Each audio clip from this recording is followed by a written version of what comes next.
बोलिए प्रेम से श्री सद्गुरु महाराज की जय। श्री सद्गुरु महाराज की जय।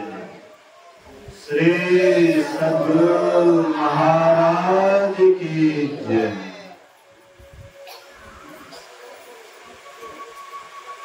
ज्ञानमूलम् गुरुर्मूर्ते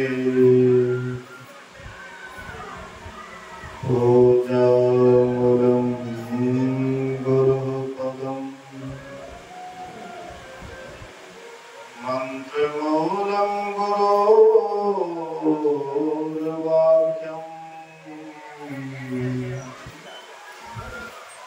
मोक्षमूलम्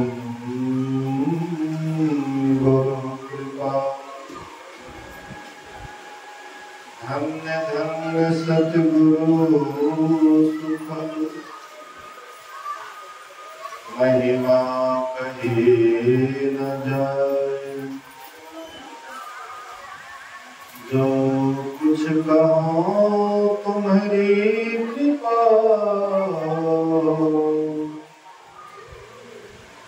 मोतें कछु न बसाए।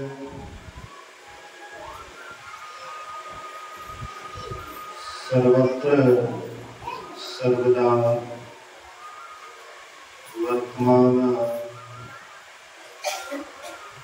सद्गुरु महाराज जी के पावन चरणों में कोटि कोटि नमन। उपस्थित गुरुजन, पूजनीय माताओं तथा भक्तिमती बहनों, नवापरायण ध्यान एवं संतुलन सत्संग का आज चतुर्थ दिन द्वितीय पाली सत्संग में उपस्थित है। कल हम लोग सुन रहे थे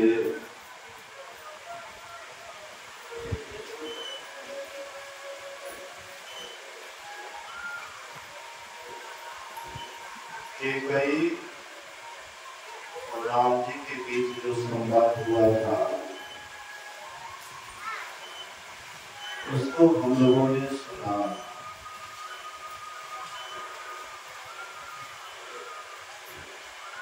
जब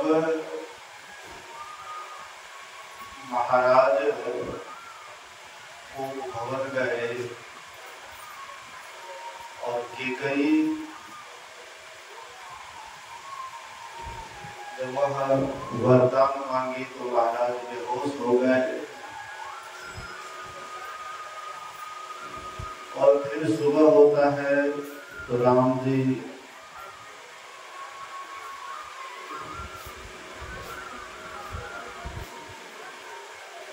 को मालूम होता है तो महाराज के दुर्दशा को देखकर मंत्री सुमंत राम जी से कहते हैं कि आप स्वयं जाकर के देखें महाराज की क्या दशा है। महाराज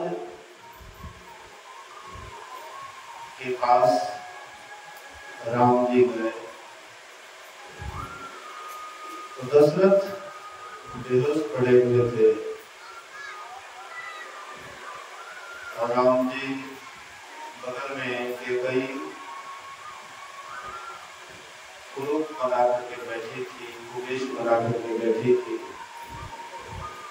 कहते हे माता, पिताजी मूर्छित अवस्था में क्यों हैं, कारण क्या है? कैकेयी कहती है कि तुम्हारे ही मोह के कारण। बोले मेरे मोह का कारण मतलब महाराज हमें 2 वरदान देने की बात बहुत पहले कही थी और मैंने ही वह 2 वरदान मांगा। वह कौन? कहते हैं प्रथम भरत को राजटीका और दूसरे में तुमको वनवास। तो राम जी बोले ये तो बड़ी किसी की बात है, इसमें दुख की क्या बात है, इसमें मोह की क्या बात है। मैं नहीं राजा बनूंगा, मेरा भाई भरत राजा बनेगा, इसमें क्या कष्ट है। रही बात वनवास की, ये तो किसी की बात है। वन में वास करेंगे, तपस्वियों का दर्शन होगा, ऋषिमुनियों का दर्शन होगा, सत्संग ज्ञान संजोग लगेगा, तो हाथ में लगती है, तो खुशी की बात है, इसको क्या बात है। बोले कि महाराज उससे दूर होना नहीं चाहता, उनको दूर नहीं करना चाहता, किसी से परेशान, इसमें कोई परेशान की बात नहीं है। मैं अभी जाता हूँ अपनी माँ से विदा लेकर के और महाराज के चरणों को छू करके आपका भी आशीर्वाद करके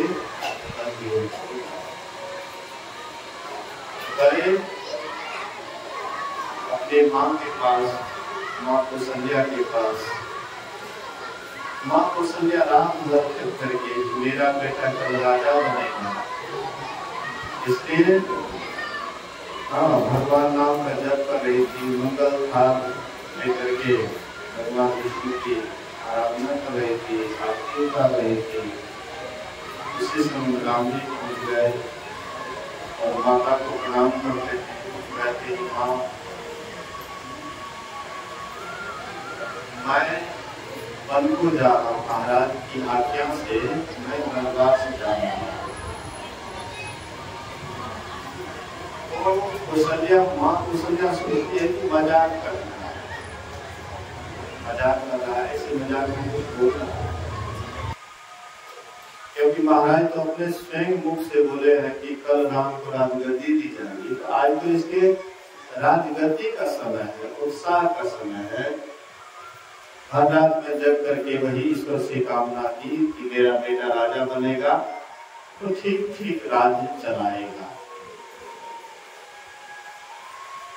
ऐसे मजाक कर रहा है। बोले कि बेटा अभी मजाक का समय नहीं है, जाओ जल्दी स्नान करके तैयार हो जाओ, क्योंकि महाराज तुम्हारा इंतजार कर रहा होगा राजभवन में। कहती माँ मैं मजाक नहीं कर रहा हूँ, मैं हकीकत कह रहा हूँ कि महाराज की ही आज्ञा है कि 14 वर्ष के लिए मुझे वनवास और भरत को राजजी का इतना जो सुनना था, तो माँ कौशल्या के हाथ से मंगल थाली गिर जाता है और बेटा से कैसे वियोग सहेगी, बेहोश हो जाती है। राम जी पकड़ लिए और समझाते हैं मां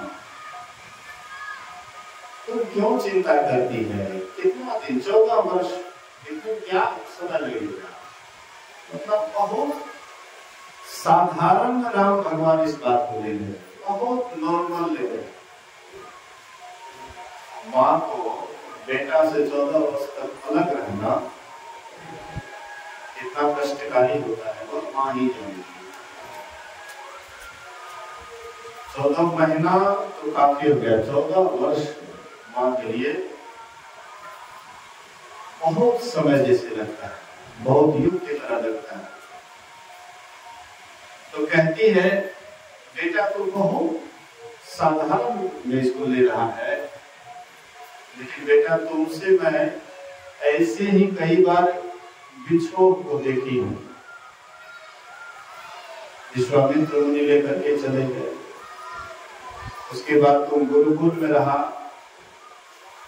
बराबर तो तुम अलग ही रहा। अब तुमको देखने का समय आया है, तुम्हारा दर्शन हो रहा है, मन प्रसन्न होता है, और तू कहता है 14 वर्ष बहुत साधारण बात है। नहीं बेटा, मैं 14 वर्ष तक नहीं जी पाऊंगी, तुम्हारे बिना एक पल भी जीना मुश्किल है। ये 14 वर्ष तो बहुत लंबा है। कहती माँ काहे की विश्वास करती है, चिंता मत करो, बस 14 वर्ष के बाद तो तुम्हारे चरणों में हूँ, तुम्हारी सेवा करूंगा।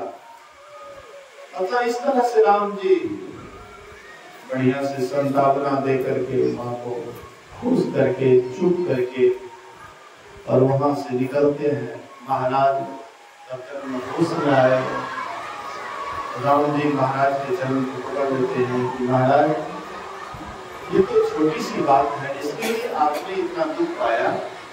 अगर कोई मुझे पहले जानकारी दे देते तो मैं घंटों भर को चला जाता, लेकिन विलंब से मालूम हुआ, इसलिए खेद है, इसलिए महाराज मुझे आज्ञा दीजिए, अपन को जा रहा है। महाराज दशरथ वचनबद्ध थी, इसलिए कुछ बोल नहीं पा रहे थे, लेकिन हृदय से राम जी को अलग ही नहीं करना चाहते, हृदय से अलग ही नहीं करना चाहते थे, लेकिन पत्नी के मोह के कारण बदलेरी थे, इसलिए कुछ बोलने से लाचार थे, आवाज थे, कुछ बोल नहीं पा रहे थे, हाँ और ना कुछ नहीं कह रहे थे, अंदर अंदर रो रहे थे, अंदर महाराज दशरथ रो रहे थे, बाहर से कौन थे, आवाज मुझसे नहीं निकल रहा था। राम जी प्रणाम करके, कई माँ को भी प्रणाम करते हैं, उसके बाद जैसे चलने की तैयारी करते हैं, चलने लग जाते हैं, तब तक में सीता जी को मालूम हो जाता है कि हमारे पतिदेव हमको जा रहे हैं, मैं यहाँ क्या करूं? जहाँ राम का अवध निवास, जहाँ राम जी रहेंगे वहीं पर तो अयोध्या है, राम जी अयोध्या छोड़ देंगे तो अयोध्या ये सुना हो जाएगा, खाली हो जाएगा। तो हमारे पतिदेव जहाँ रहेंगे मैं भी वहां रहूंगी। जैसे सीता जी आई और राम जी के चरण पर गिरे, प्रणाम करते हैं, कहते पतिदेव सुनने में आया है आप वन को जा रहे हैं। हाँ सीते, मैं वन को जा रहा हूँ, 14 वर्ष के लिए मैं वन को जा रहा हूँ, इसीलिए तुम यहाँ पर रहना। हाँ, पिताजी को माता जी को संतावना देना, फिर यहाँ मन नहीं लगे तो कुछ दिन के लिए नैहर भी चले जाना, मायके भी चले जाना, और फिर कभी यहाँ भी आ जाना, और इस तरह से आते जाते तुम्हारा 14 वर्ष बीत जाएगा, मैं भी 14 वर्ष की बाद फिर लौट करके आ जाऊंगा। सीता जी कहते हैं कि आपसे एक पल के लिए भी हम पिछड़े नहीं हैं, आप 14 वर्ष के लिए भी हमको अलग करना चाहते हैं। जहां राम वहां सीता, प्रकृति परमात्मा से कभी अलग हो सकता है क्या? राम है पुरुष और सीता है प्रकृति, जल तरंग से अलग हो सकता है क्या? आप समुद्र को देखे होंगे, समुद्र में तरंग उठता है, वह तरंग क्या है? सीता, और समुद्र क्या है? राम। तो जो वहां समुद्र है वहां उसमें तो तरंग होगा ही, तरंग उसी का अंग है। तो जहां पुरुष है वहां पर प्रकृति है, दोनों को अलग कैसे कर सकते हैं? सीता राम कहने के लिए दो है, लेकिन दो है नहीं, देखने में दो आता है, शरीर दो है लेकिन दो नहीं है, एक ही एक है, एक ही है। सीताराम जैसे कहते हैं, दो कहते हैं, दो आ जाता है, लेकिन दो नहीं, एक ही एक है। प्रकृति में परमात्मा है और परमात्मा में प्रकृति है, दोनों एक दूसरे से अलग कैसे हो सकता है? तो सीता जी कहती है कि आप हमको अपने से अलग कैसे समझने लगे? आप जैसे जाइएगा वन को, तो मैं भी आपके साथ जाऊंगी। कहते हे सीते, मेरी आज्ञा है कि तुम वन को नहीं तुमको जाना है। बोले कि अगर आप आज्ञा देना ही चाहते हैं कि मैं नहीं जाऊं वन को, एक काम कीजिए। बोले कि क्या? तो आप जैसे वन को जाइएगा तो प्राण तो आपके साथ चले जाएंगे, बन जाएगा ये शरीर, तो शरीर को अग्निदान कर दीजिए, उसके बाद आप चले जाइए। राम जी देखे कि मानने वाले नहीं, सीता हमसे एक पल के लिए भी नहीं हो सकती। आपने जो सुना है कि सीता जी का वनवास हुआ, उसके बाद राम जी चुरा करके चले गए, सीता जी को चुरा करके चले गए, तो राम से वियोग हो गए। क्या कहते हैं, हाँ, जब राम जी सीता जी को चुरा लिए तो राम जी से अलग हो गई सीता जी। नहीं, ये तो माया का खेल किए। असली सीता कभी भी राम से जुदा नहीं हो सकती। नकली सीता, असली सीता जब राम जी, जब ये खेल होने वाला था तो राम जी अपनी देह को दे दिए थे कि सीता की सुरक्षा तुम करना, और मैं तुमसे फिर सीता वैसे ही ले लूंगा, जैसे सीता है इसी तरह का सीता को मुझे लौटा देना। लंका में जो सीता जी का अपनी परीक्षा हुआ था, वही पर वहां असली सीता फिर वही अग्नि से प्रकट हुई। अग्नि में तब तक के लिए लीला कर रहे थे, तब तक के लिए सीता जी को अपने देह को समर्पित कर दी।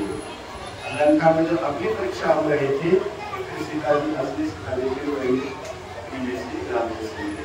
अब तो असली सीता राम जी से कभी अलग नहीं हो सकती।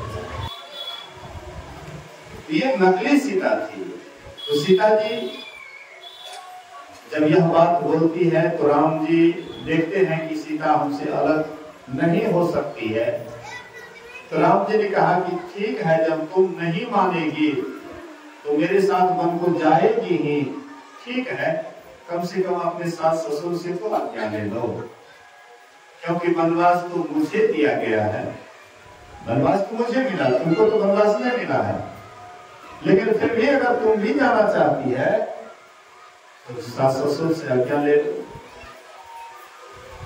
तो सीता जी सास और ससुर के पास जाती है, आज्ञा मांगती है, रोकने का कोशिश किए, लेकिन सीता जी बोली कि हमारे पतिदेव जब जा रहे वन को तो मैं क्या करूंगी, यहाँ मैं भी पति के साथ जा रही हूँ।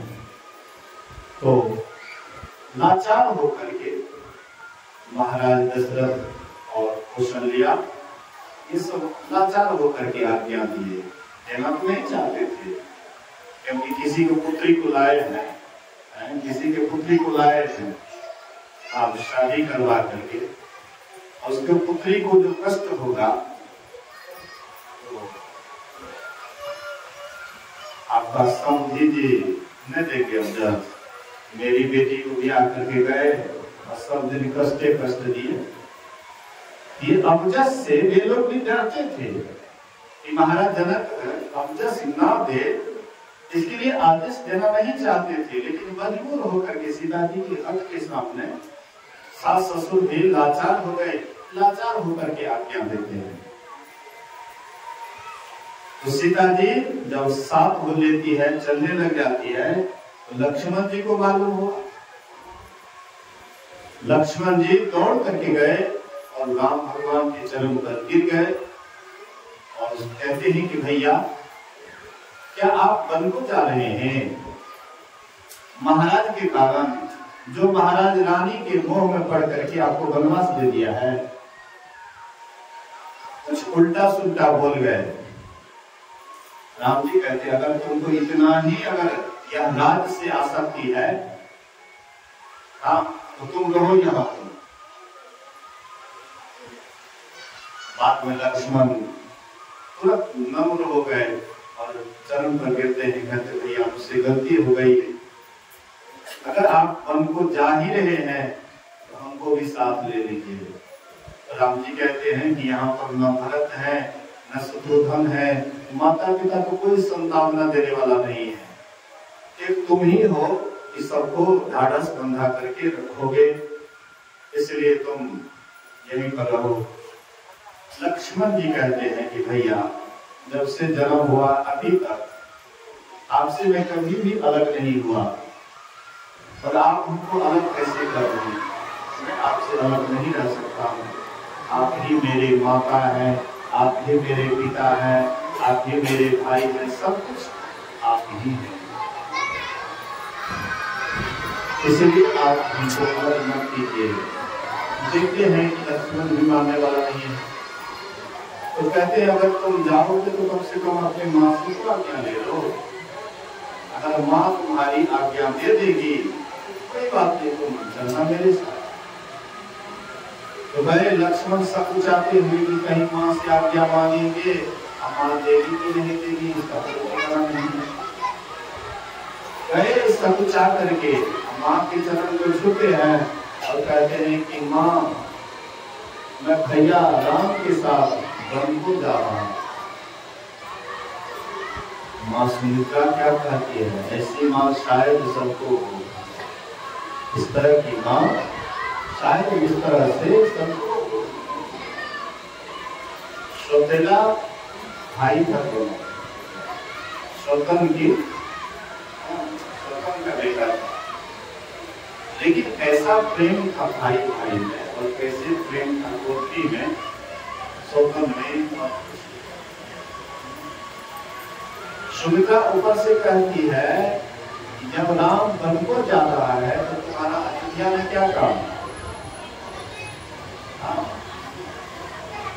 बेटा मैं तुम्हारी माँ इस जन्म में हूँ, इस जन्म में महाराज दशरथ तुम्हारे पिता हैं, और राम और सीता जन्म जन्म के माता पिता हैं। इसलिए तुम राम और सीता की इस ढंग से सेवा करना, इस ढंग से सेवा करना कि शायद स्वप्न में भी उनको दुख ना हो, तकलीफ ना हो। सेवक के रहते हुए अगर स्वामी स्वामिनी को कष्ट हो और सेवक का क्या काम? इसलिए बेटा मैं तुम्हें दूध पिलाई हूं, इसको लजाना मत, ये दूध को लजाना मत, अच्छी तरह से सेवा करना, बढ़िया से सेवा करना। सुमित्रा जी उपदेश देती है, कहती है गुरु पितु मातु बंधु सुर साई, से यही सकल प्राण के नाई। गुरु पिता माता भाई ये सब की सेवा प्राण के समान करनी चाहिए। राम प्राण प्रिय जीवन जी के, स्वार्थ सहित सखा सभी के। राम तो सभी जीवों के जीवन है और सबके स्वार्थहीन मित्र हैं। बोलिए श्री सद्गुरु। राम तो जीवों के जीवन है, मतलब गुरु पिता माता भाई मित्र ये सबकी सेवा प्राण के समान करनी चाहिए। लेकिन राम तो जीवों के जीवन है और सबके स्वार्थहीन मित्र है। इधर जो भी कुटुंब है, परिवार है, कोई भी आपसे प्रेम करता है तो स्वार्थ के कारण करता है, स्वार्थ जुड़ा हुआ है, एक दूसरे से स्वार्थ जुड़ा हुआ है। पति को स्वार्थ है पत्नी से और पत्नी को स्वार्थ है पति से, बाप को स्वार्थ है बेटा से और बेटा का स्वार्थ है बाप से। इस तरह से संसार में स्वार्थ जुड़ा हुआ है। अगर स्वार्थ ना रहे तो शायद किसी को किसी से मतलब नहीं रहेगा। मतलब आप पति जो कहता है वह आप मत कीजिए तो देख लीजिए कितना दिन तक गाड़ी चलेगी, बहुत जल्दी है। कौन सी करते हैं और किसी तलाक लेते हैं, क्या करते हैं? डाइवोर्स, और जल्दी डाइवोर्स ले लेंगे। देखेंगे ये हमारी बात नहीं मानेगी,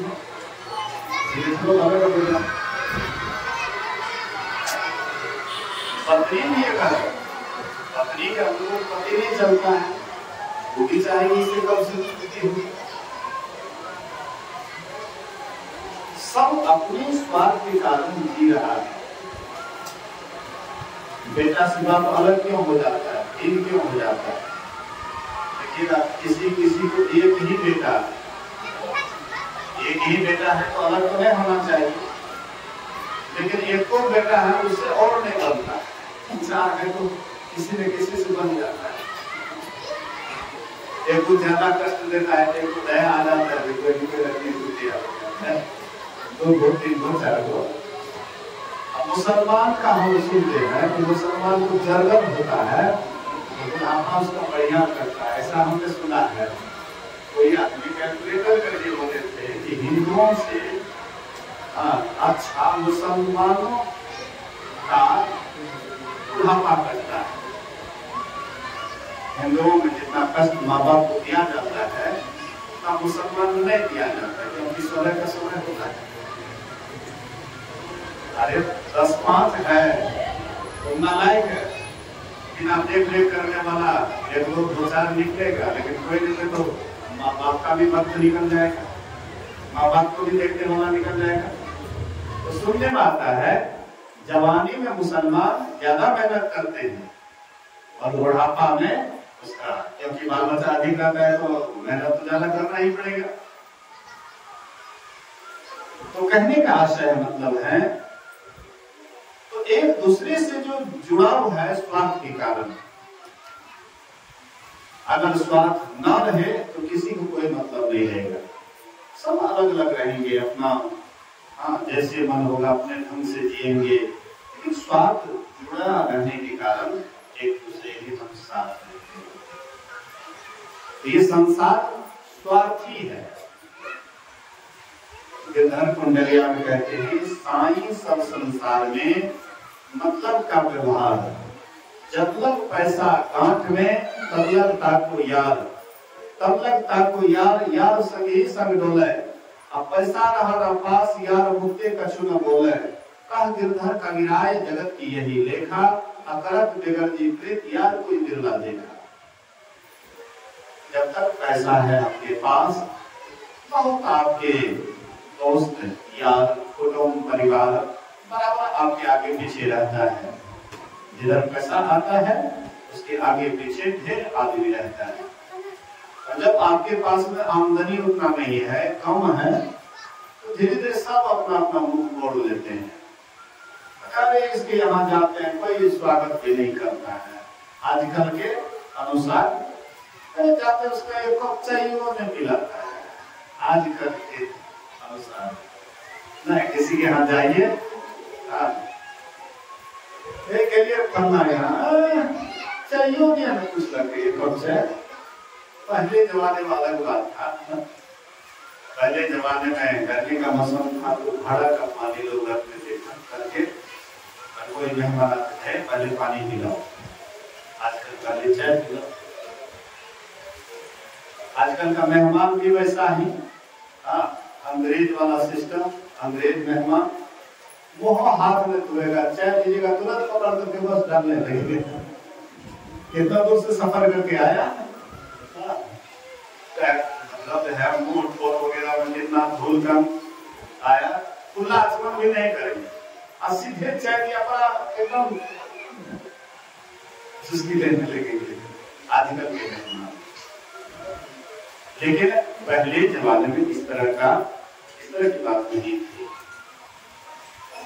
तो आइए, तो कहने का आशा है मतलब है आपके पास में व्यवस्था है, धन संपत्ति है और भगत करते हैं तो आपके यहाँ ढेर मेहमान तांता लगा रहता है, और यह अगर आप नहीं करते हैं तो धीरे धीरे आपसे दूर हटने लग जाता है।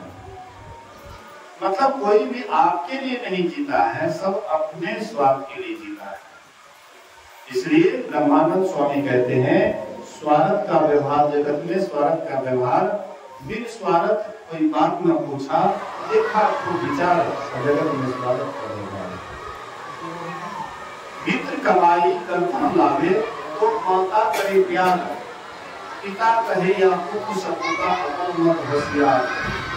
नारी सुंदर वस्त्र भूषण मांगत बारंबार, नहीं लाकर देवे तो भूषण जगत में स्वार्थ का व्यवहार।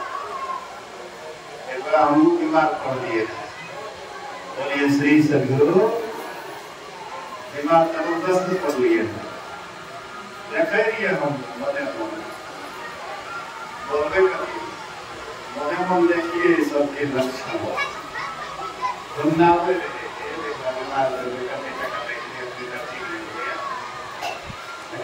नहीं करे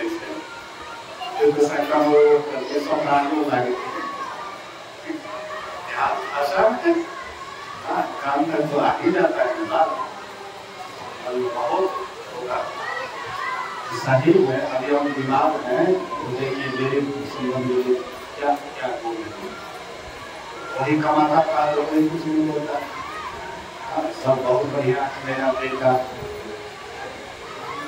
इसका जो रिश्ता मिला बहुत बढ़िया, कमाता है बहुत बढ़िया, और नहीं कमाता है बस बहुत खराब। ऐसा संसार में हम खुद अनुभव किए हैं, आप भी अपना जीवन में अनुभव कर सकते हैं। ये जीवन अनुभव के लिए है। कहने का आशय मतलब है ब्रह्मानंद स्वामी कहते हैं पुत्र कमाई कर धन लावे तो माता करे प्यार, पिता कहे या पुत्र सपुता अकल मत होशियार। नारी सुंदर वस्त्र भूषण मांगत बारंबार, नहीं लाकर देवे तो मुखड़ा लेत बिगाड़, जगत में स्वार्थ का व्यवहार। मित्र प्यारे सगे संबंधी सब मतलब के यार, अकह ब्रह्मानंद छोड़ो ममता सुंदर सृजनहार।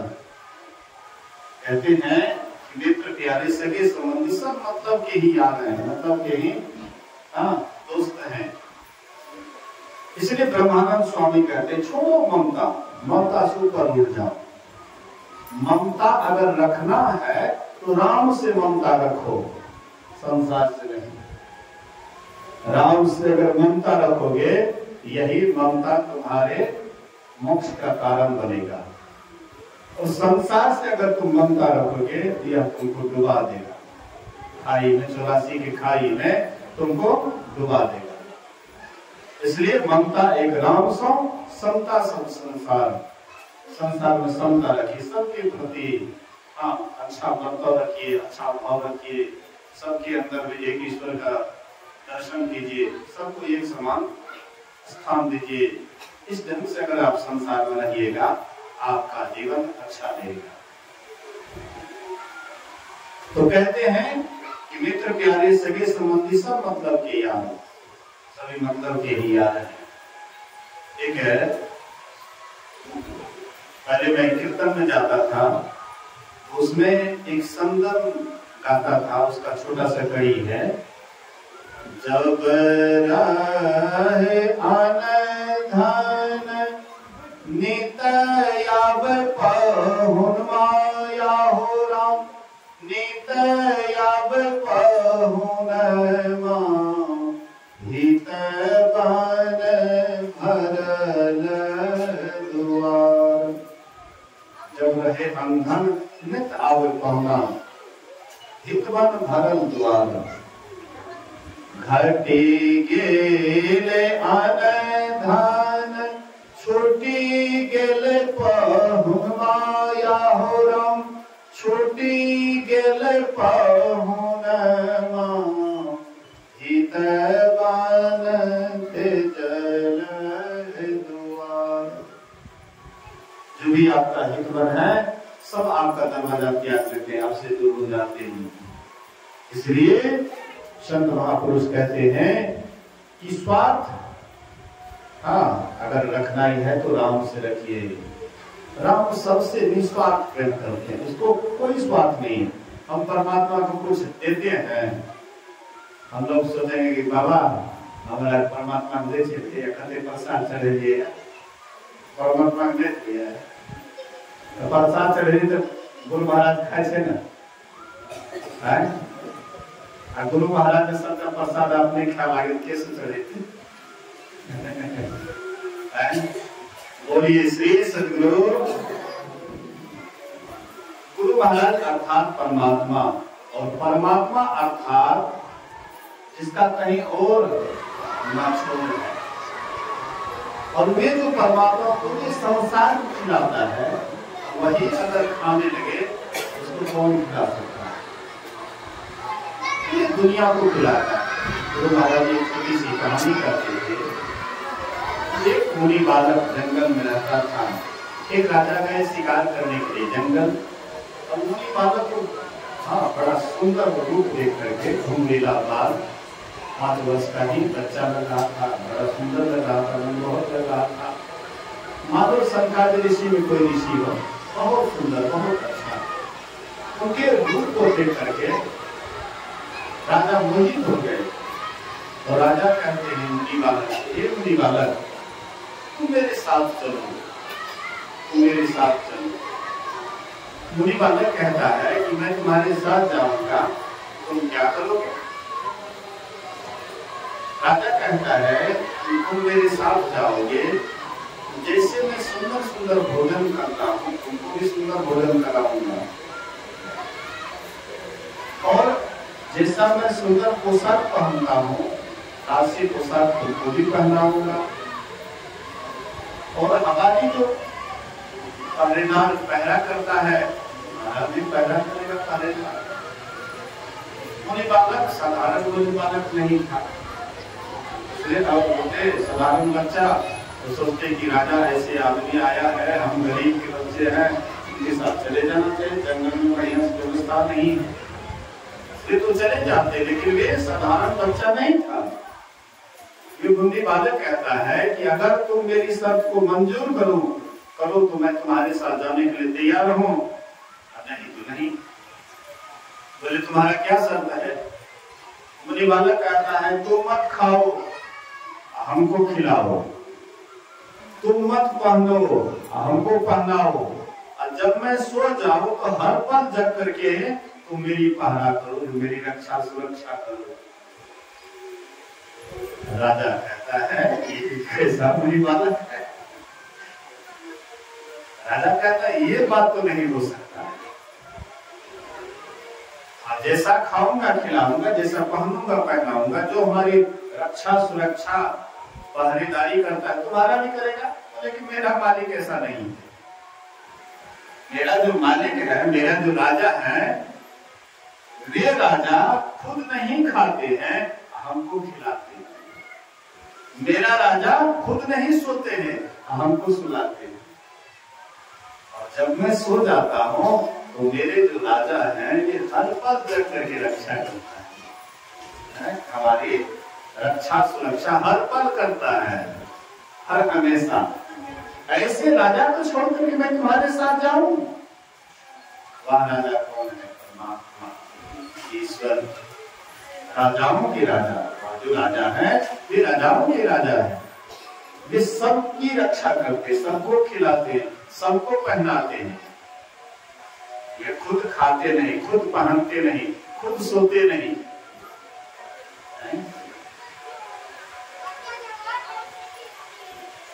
वही परमात्मा रूपी राजा। वे परमात्मा रूपी राजा सबको निस्वार्थ प्रेम करते हैं। किसी से कोई ये नहीं है कि हम उसका कुछ करेंगे तो बदले हुए हमारी कुछ करेंगे, ऐसी बात नहीं। सबको निस्वार्थ प्रेम करते हैं। तो इसीलिए कहते हैं कि हे लक्ष्मण जाओ, राम जी की सेवा निस्वार्थ ढंग से करना, निस्वार्थ ढंग से करना। तो सुमित्रा जी और भी कुछ उपदेश करती है, कहती है पुत्रवती जुगती जग सोई, रघुपति भगत जासु सुत होई। पुत्रवती नारी स्त्री वही है जिसका पुत्र राम का भक्त है, पुत्रवती नारी वही है, इसका पुत्र राम का भक्त है। अनतरो बांझ भर बादी पियामी राम विमुख ते हित जानी। अगर राम का भक्त नहीं है पुत्र, ईश्वर भक्त नहीं है पुत्र, ईश्वर भक्ति से अलग है, संसार में उलझा हुआ है, घर परिवार में उलझा हुआ है, ईश्वर भक्ति से कोई मतलब नहीं है, तो कहते ऐसे पुत्र को जन्म देने से अच्छा होगा वह आई मां ही क्यों नहीं रह गई। 5 रहने पर कम से कम प्रसव पीड़ा तो नहीं होता। बच्चे को जन्म देते हैं, प्रसव करते हैं, तो कितनी पीड़ा होती है,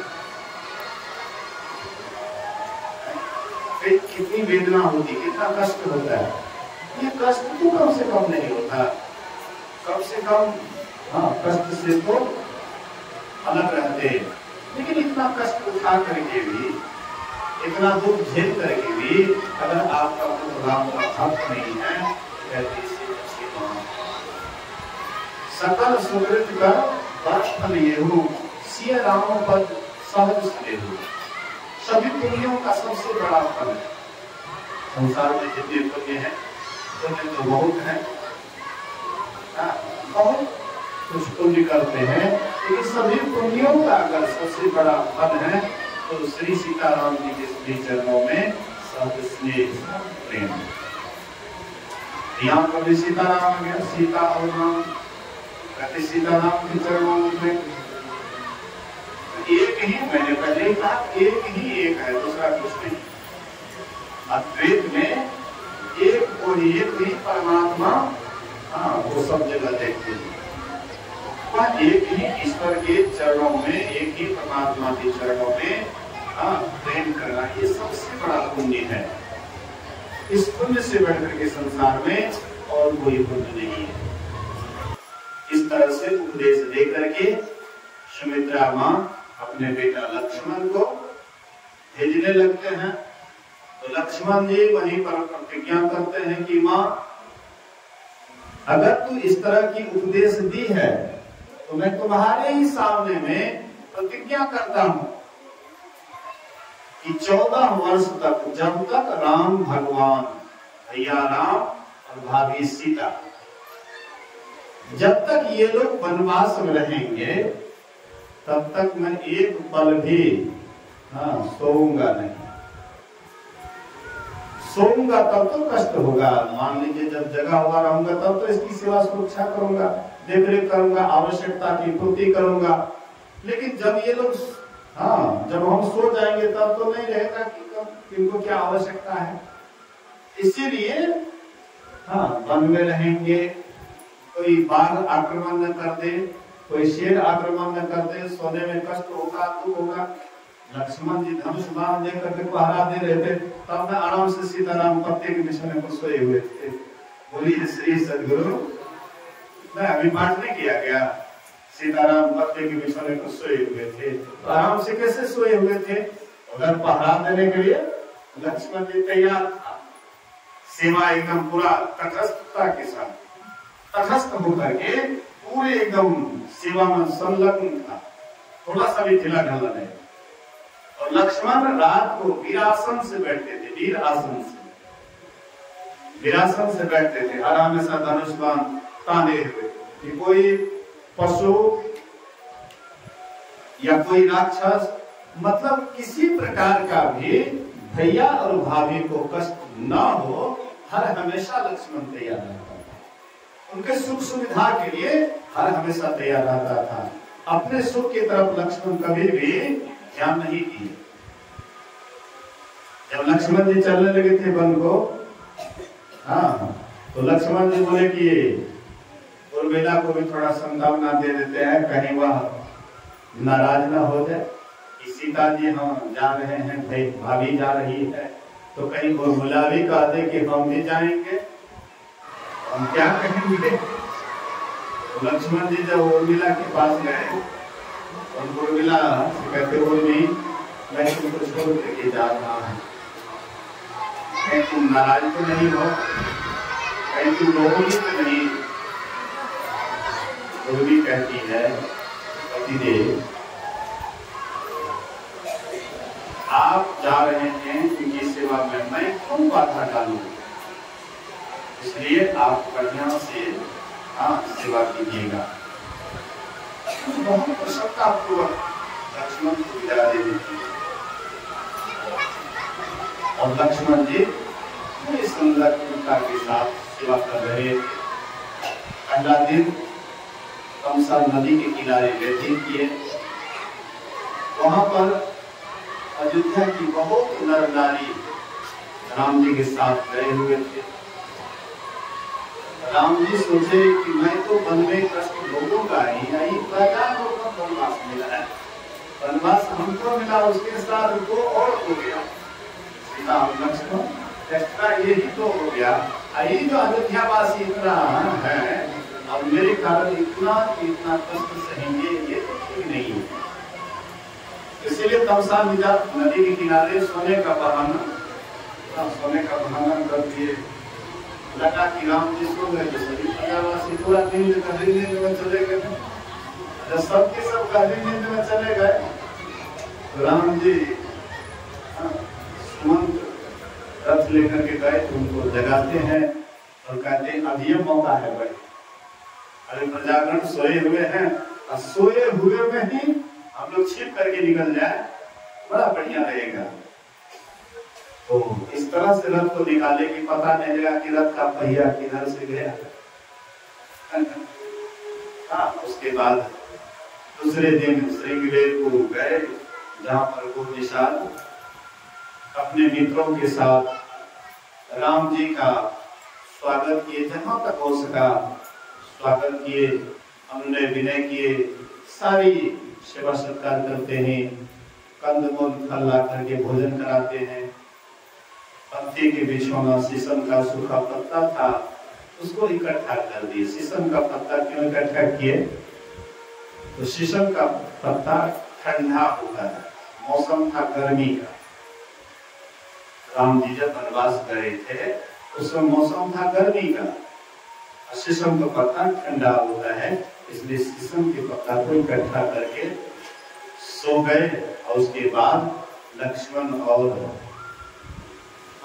निषाद में वार्ता होती है, बहुत सारी वार्ता होती है। जाऊंगा तो ज्यादा विलंब हो जाएगा। तो आज जो आप लोग सत्संग आए हैं, आज चौथा दिन है, कल पांचवा दिन है। ऐसे दिन गिनते गिनते नवा कब पूरा हो जाएगा इसका भी पता नहीं लगेगा। बहुत आदमी घर पर बैठ करके दिन गिनते होंगे, अच्छा आए जबे, अच्छा कैल जबे, मतलब जो दिन गिन रहा होगा वो दिन ही गिनने में उसका समय बीत जाएगा। जो काम करने वाले होते हैं वे देखते नहीं है, झट से काम कर लेते हैं। गुरु महाराज कहते हैं समय गया फिरता नहीं, जो समय बीत गया है लौट करके नहीं आएगा। जो तुम्हारे सामने में समय है उसका सदुपयोग कर लो। समय गया फिरता नहीं, जो समय बीत गया लौट करके नहीं आएगा। झट ही करो निज काम, अपना काम झट से कर लो, जल्दी से कर लो। और जो बीता सो बीत गया, जो बीतने वाला था वो बीत गया। अब हो कहो गुरु नाम, अभी भी कम से कम ईश्वर की तरफ लग जाइए, भक्ति की तरफ लग जाइए, सत्संग ध्यान में लग जाइए। इसी से हम लोगों का जीवन सार्थक और सफल होगा। इसी वचन के साथ बोलिए प्रेम से श्री सद्गुरु महाराज की जय।